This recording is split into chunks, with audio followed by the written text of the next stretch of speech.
Don't fear दिया series here. आप सभी का सुपर कंसेप्ट क्लासेस में स्वागत है। आज की इस वीडियो में आप लोगों को क्लास 12 ज्योग्राफी के फर्स्ट बुक का very very important MCQ questions कराने वाला हूं, जो आप लोगों के एग्जाम में डायरेक्ट पूछा जाएगा। तो आप लोग इस वीडियो को पूरा देखिए, और अगर आप लोग हमारे चैनल पर पहली बार आए हैं तो चैनल को सब्सक्राइब कर लीजिए। यहाँ पर मैं आप लोगों को फर्स्ट बुक के हर एक चैप्टर्स का very very important MCQ questions कराऊंगा। तो चलिए शुरू करते हैं। हमारे पास जो सबसे पहला चैप्टर है, जिसका नाम है मानव भूगोल, प्रकृति एवं विषय क्षेत्र। सबसे पहले हम लोग इस चैप्टर के हर एक एमसीक्यू क्वेश्चंस को कर लेते हैं। देखिए, हमारे पास जो सबसे पहला जो क्वेश्चन है, क्वेश्चन नंबर 1 क्या है कि मानव भूगोल क्रियाशील मानव और अस्थायी पृथ्वी के परिवर्तनशील संबंधों का अध्ययन है। यह किसने कहा है? ये जो ऊपर वाला आप स्टेटमेंट देख पा रहे हैं, ये जो लाइन आप लोग देख पा रहे हैं, ये किसने बोला है? तो ये बोला है सैंपल ने। किसने? सैंपल। तो ऑप्शन नंबर 2 इसका सही उत्तर हो जाएगा, सैंपल ने बोला है। आगे चलिए अगला क्वेश्चन देख लेते हैं। अगला क्वेश्चन हमारे पास क्या है? क्वेश्चन नंबर 2, ज्योग्राफी शब्द किसने गढ़ा है? ये जो ज्योग्राफी शब्द है, ये किसने दिया है? तो आप बोलोगे इरेटोस्थनीज ने। किसने दिया है? इरेटोस्थनीज ने दिया है। इस बात को आप लोग याद रखेंगे। आगे चलिए अगला क्वेश्चन, क्वेश्चन नंबर 3 देख लेते हैं। क्वेश्चन नंबर 3 हमारे पास क्या है? संभववाद शब्द का प्रयोग सर्वप्रथम किस फ्रांसीसी विद्वान ने किया? तो ये सबसे पहले क्या है? लुसियन फेब्रे ने। किसने किया है? लुसियन फेब्रे ने सबसे पहले इसका यूज किया है।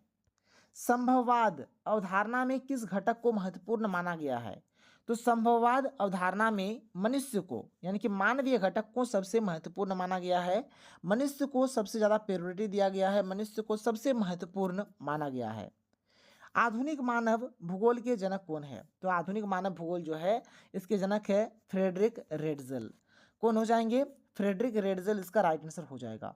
आगे चलिए अगला क्वेश्चन देख लेते हैं कि नव निश्चयवाद के प्रवर्तक कौन है? तो टेलर हो जाएगा, ग्रिफिथ टेलर, यानी टेलर इसका राइट आंसर हो जाएगा। नियतिवाद के विचारक कौन थे? तो ई कांट, हम्बोल्ट, रिटर, इनमें से सभी इसका सही उत्तर हो जाएगा। एंथ्रोपोजियोग्राफी नामक पुस्तक किसने लिखी? तो रेडजल ने लिखा है, याद रखिए रेडजल हो जाएगा। जियोग्राफिया जेनरालिसिस के लेखक कौन है? तो बनार्ड वेरेनियस। क्या हो जाएगा? बनार्ड वेरेनियस हो जाएगा। ओरिजिन ऑफ स्पीसीज नामक पुस्तक निम्न में से किसने लिखी? तो चार्ल्स डार्विन ने लिखा था। किसने लिखा था? चार्ल्स डार्विन ने। इसके बाद हमारा जो अगला चैप्टर है, चैप्टर नंबर 2, जिसका नाम है विश्व की जनसंख्या, वितरण, घनत्व तथा वृद्धि। इस चैप्टर के हर एक क्वेश्चंस को देख लेते हैं। तो सबसे पहला जो क्वेश्चन है क्या है कि विश्व में सर्वाधिक जनसंख्या केंद्रित है। विश्व में सबसे ज्यादा जनसंख्या आपको किस इलाके में देखने को मिलेंगे? तो मैदानी क्षेत्र में। मैदानी क्षेत्र में सबसे ज्यादा आपको जनसंख्या देखने को मिलेगा। विश्व में सबसे अधिक जनसंख्या घनत्व वाला महादेश या फिर महाद्वीप, कुछ भी बोलिए, कौन सा है? तो एशिया है। कौन है? एशिया हो जाएगा इसका हमारा राइट आंसर। एशिया इसका सही आंसर हो जाएगा। आगे चलिए अगला क्वेश्चन देख लेते हैं कि जनसंख्या वितरण को प्रभावित करने वाले कारकों में सबसे महत्वपूर्ण कारक कौन सा है? तो सबसे महत्वपूर्ण कारक इन ऑप्शन में से है हमारा जलवायु। ठीक है, जलवायु जनसंख्या वितरण को प्रभावित करती है। अमेजन नदी बेसिन में किस तरह की जनसंख्या पाई जाती है? तो यहाँ विरल जनसंख्या पाई जाती है। कैसी जनसंख्या पाई जाती है? विरल जनसंख्या पाई जाती है। विश्व में सबसे अधिक जनसंख्या वाला देश कौन सा है? तो विश्व में सबसे अधिक जनसंख्या वाला जो देश है चीन है, और ये है 2011 की जनगणना के अनुसार। अगर वर्तमान समय का बात करें तो विश्व में सबसे अधिक जो पॉपुलेशन है, सबसे ज़्यादा जो पॉपुलेशन है, ये भारत का है। लेकिन अभी जनगणना हुआ नहीं है, इसीलिए अभी हम लोग 2011 का जो जनगणना हुआ है उसी के अकॉर्डिंग बात करेंगे। तो चीन का जनसंख्या सबसे अधिक है। निम्न में से कौन सा क्षेत्र कम घनत्व वाला नहीं है? वह कौन सा क्षेत्र है जो कम घनत्व वाला नहीं है? जिसका हो जाएगा दक्षिण पूर्वी एशिया। क्या हो जाएगा? दक्षिण पूर्वी एशिया इसका हमारा राइट आंसर हो जाएगा। अगला क्वेश्चन है, क्वेश्चन 7 क्या है कि निम्न जनसंख्या वाला महादेश कौन है? तो निम्न जनसंख्या वाला जो महादेश है वो कौन है? ओशिनिया है। ऑस्ट्रेलिया एवं नजदीकी द्वीप समूह है। ओशिनिया सबसे कम जनसंख्या वाला महादेश है। 21वीं शताब्दी के प्रारंभ में विश्व की जनसंख्या दर्ज की गई। कितनी दर्ज की गई? तो 600 करोड़। कितना हो जाएगा? 600 करोड़ इसका सही उत्तर हो जाएगा। निम्न में से किस महाद्वीप में जनसंख्या वृद्धि सर्वाधिक है? सबसे ज्यादा जो जनसंख्या वृद्धि है कहाँ होता है? एशिया में होता है। एशिया हो जाएगा इसका राइट आंसर। सबसे अधिक जनसंख्या वाला महाद्वीप कौन सा है? तो अभी हो जाएगा ये हमारा एशिया। सबसे अधिक जनसंख्या वाला जो महाद्वीप है कौन हो जाएगा? एशिया हो जाएगा। किस वर्ष विश्व की मानव जनसंख्या 6 अरब हुई? तो 1999। क्या हो जाएगा? 1999 हो जाएगा। किस द्वीप में सर्वाधिक जनसंख्या घनत्व पाया जाता है? तो सबसे ज़्यादा जो पाया जाता है कहाँ पाया जाता है? जावा में। जावा हो जाएगा। निम्न में से कौन एक जनसंख्या परिवर्तन का घटक नहीं है? तो जनसंख्या परिवर्तन का घटक नहीं है आवास। बात की प्रवास, जन्म दर, मृत्यु दर, ये सबके सब है, तो आवास हो जाएगा। प्रतिकर्ष और अपकर्ष कारक उत्तरदायी है किसके लिए? तो प्रवास के लिए। प्रवास के लिए कौन उत्तरदायी है? प्रतिकर्ष और अपकर्ष कारक जो है उत्तरदायी किसके लिए? प्रवास के लिए। जनसंख्या आकार के अनुसार विश्व का द्वितीय बृहत्तम महाद्वीप कौन सा है? दूसरा वाला। देखो फर्स्ट वाला हमारा एशिया है, दूसरा वाला अफ्रीका है और सबसे कम हमारा ओशिनिया है। याद रखिएगा, पहला, दूसरा और तीसरा। पहला, दूसरा और तीसरा आपको याद रखना है। निम्नलिखित में से कौन एक जन स्थानांतरण का अपकर्ष कारक नहीं है? तो रहन सहन की अच्छी दशाएं हो जाएगा। क्या हो जाएगा? रहन सहन की अच्छी दशाएं। जनसंख्या वृद्धि दर सर्वाधिक है। जनसंख्या वृद्धि दर सर्वाधिक है हमारा अफ्रीका में। कहाँ है? अफ्रीका में है। अफ्रीका हो जाएगा इसका हमारा राइट आंसर। निम्नलिखित में से कौन सा क्षेत्र सघन जनसंख्या वाला है? तो दक्षिण पूर्वी एशिया जो है यही हो जाएगा इसका आंसर। निम्नलिखित में से कौन विरल जनसंख्या वाला क्षेत्र है? तो विरल हो जाएगा पश्चिमी ऑस्ट्रेलिया। क्या हो जाएगा? पश्चिमी ऑस्ट्रेलिया। इसके बाद अगला चैप्टर शुरू हो जाता है जिसका नाम है हमारा मानव विकास। देख सकते हो क्या नाम है? मानव विकास। मानव विकास की अवधारणा निम्नलिखित में से किस व्यक्ति की देन है? तो क्या है? मकबूल उल हक। क्या हो जाएगा? मकबूल उल हक इसका हो जाएगा। मानव विकास सूचांक का मापक निम्न में से कौन सा है? तो ये हो जाएगा हमारा स्वास्थ्य, शिक्षा और जो प्रति व्यक्ति आय यानी संसाधनों तक जो पहुंच है ये हो जाएगा। मानव विकास का कौन सा उपागम प्रोफेसर अमर्त्य सेन द्वारा प्रतिपादित किया गया है? तो इसका हमारा सही उत्तर हो जाएगा क्षमता उपागम। क्या हो जाएगा? क्षमता उपागम इसका राइट आंसर होगा। विश्व में सर्वाधिक मानव विकास सूचांक रखने वाले दो देश कौन से हो जाएंगे? तो नॉर्वे और स्विट्जरलैंड। क्या हो जाएंगे? नॉर्वे और स्विट्जरलैंड इसका राइट आंसर हो जाएगा। निम्नलिखित, ठीक है, क्या है यहाँ पे देख लो। निम्नलिखित विद्वानों में किसने मानव विकास सूचांक निर्मित किया? तो मानव विकास सूचांक जो निर्मित किया है किसने किया है? तो डॉक्टर महबूब उल हक ने किया है। डॉक्टर महबूब उल हक कहाँ के निवासी है? तो पाकिस्तान के निवासी है। निम्नलिखित में से कौन सा देश उच्च मानव विकास स्तर में सम्मिलित नहीं है? तो ये हो जाएगा हमारा भारत। भारत हो जाएगा। प्राथमिक विद्यालय स्तर की आयु क्या है? तो प्राथमिक का हो जाएगा 6 से 11 साल। क्या हो जाएगा? 6 से 11 वर्ष हो जाएगा। देखिए क्वेश्चन नंबर 9 क्या है? निम्नलिखित में कौन सा विकास का सर्वोत्तम वर्णन करता है? तो ये हो जाएगा गुण में धनात्मक परिवर्तन। अगला क्वेश्चन देखिए, क्वेश्चन नंबर 10 क्या है कि मानव विकास की अवधारणा निम्नलिखित में से किस विद्वान की देन है? या फिर निम्नलिखित विद्वानों में से किसने मानव विकास सूचांक का निर्धारण किया है? तो ये हो जाएगा डॉक्टर महबूब उल हक। ये हो जाएगा इसका राइट आंसर। आगे चलिए, निम्नलिखित में से कौन सा देश उच्च मानव विकास वाला नहीं है? कौन सा उच्च मानव विकास वाला नहीं है? तो ये हो जाएगा मिस्र। देख लीजिए कहाँ का कितना है। 2018 में अगर बात करा जाए यहाँ पर मानव विकास का, ठीक है, मानव विकास सूचांक का, तो नॉर्वे का है 0.954, जापान का है 0.915, अर्जेंटीना का है 0.830, मिस्र का है 0.700। तो मिस्र इसका आंसर हो जाएगा। इसके बाद हमारा अगला चैप्टर शुरू हो जाता है जिसका नाम है प्राथमिक क्रियाएं। इसमें पहला क्वेश्चन, निम्नलिखित में से किस प्रकार की कृषि में अंगूर की कृषि की जाती है? तो भूमध्य सागरीय कृषि। ये जो भूमध्य सागरीय कृषि होता है ना, भूमध्य सागर के आसपास के क्षेत्रों में होता है और उसमें अधिकतर खट्टे जो भी फल होते हैं ना, खट्टे फलों का यहाँ पर कृषि होता है। निम्नलिखित में से कौन सी एक आर्थिक क्रिया ग्रामीण बस्तियों की मुख्य आर्थिक क्रिया है? तो ये हमारा हो जाएगा प्राथमिक। क्या हो जाएगा? प्राथमिक क्रिया। ऑप्शन नंबर 1 इसका राइट आंसर हो जाएगा। आगे चलिए अगला क्वेश्चन देख लीजिए क्या है कि रूस में सामूहिक कृषि को क्या कहा जाता है? तो कोलखोज बोला जाता है। क्या बोला जाता है? कोलखोज इसको बोला जाता है। स्थानांतरणशील कृषि को लादांग कहा जाता है। कहाँ? तो मलेशिया तथा इंडोनेशिया में। मलेशिया तथा इंडोनेशिया को लादांग बोला जाता है। निम्नलिखित में से कौन सा ट्रक फार्मिंग का दूसरा नाम है? तो फल और सब्जी की कृषि इसका सही उत्तर हो जाएगा। हार्टिकल्चर संबंधित है, तो हार्टिकल्चर जो है ये फल और सब्जी से संबंधित है। चावल या फिर धान की खेती संबंधित है किससे? तो गहन निर्वाहन कृषि से। गहन निर्वाह कृषि हो जाएगा। निम्नलिखित में से कौन बागाती कृषि नहीं है?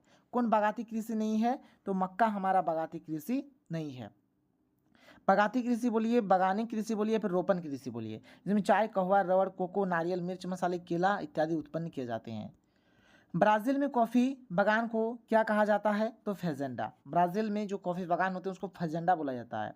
पशुपालन का महत्वपूर्ण स्थान होता है कहाँ? तो मिश्रित कृषि में। मिश्रित कृषि में पशु को भी पाला जाता है और खेती बाड़ी के ऊपर भी ध्यान दिया जाता है।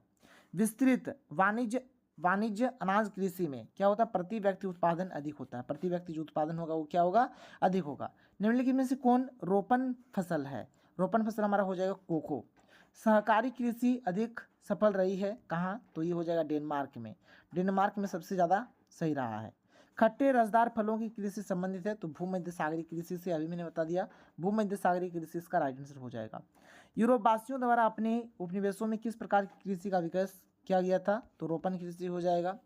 रबड़ किस प्रकार की कृषि की उपज है, तो रोपण हो जाएगा हमारा, रबड़ हो जाएगा हमारा रोपण कृषि हो जाएगा, रोपण कृषि हो जाएगा। निम्नलिखित में कौन रोपण फसल है, तो चाय जो है हमारे क्या है, रोपण फसल है, चाय हमारा रोपण फसल हो जाएगा। अगला चैप्टर शुरू हो रहा है जिसका नाम है द्वितीयक क्रियाएं।